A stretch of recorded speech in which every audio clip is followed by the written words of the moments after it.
Hey, how's it going tonight? Well, hopefully you guys and gals had an amazing day out there. I did the best I could, it was enjoyable.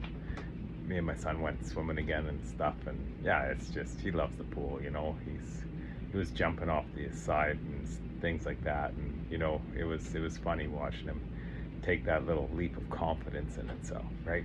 Um, yeah, so anyways, Nick, I guess it was just a one and done there for new video format unlocked. I had to go hands free to give a little um, just show some people, what was going on there. So, anyways, but yeah, back to what I do best, I guess.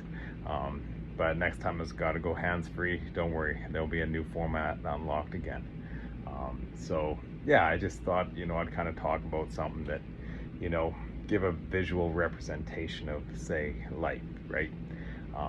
So sometimes when you feel like you're stuck in a hole, okay, and it's a deep hole, most people just picture like a straight vertical shaft coming, right? And so what you have to kind of do is you have to start chipping away at the edges of that, right? You start digging, and then next thing you know, you're making a bigger, wider hole, right? And so, but as you get all those lessons learned and everything starts piling back in on itself, sometimes it gets a little worse before it gets better, and you get dirty doing it. But that's how you get yourself back up out of that hole, right? And so each lesson is your next stepping stone.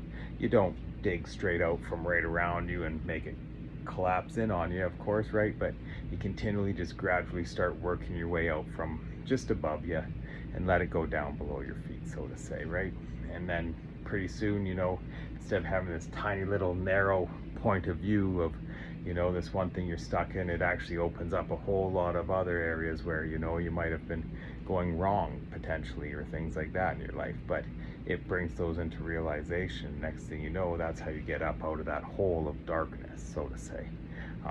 If that's any type of like visual representation to help people out there, you know what I mean?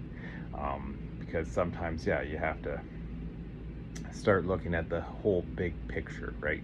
Sometimes, like they say, you can't see the forest when you're too close to the tree. And so if you're just narrowed in and you got that little pin focus on one issue, you can't see that, there's always that potential of good in behind there and things like that. So just remember, if you're ever struggling with anything or things like that, that, sometimes it has to get worse before it gets better, but also sometimes you're too close to it and you got to take a step back. So hey, I hope that helps, and have yourselves a good night.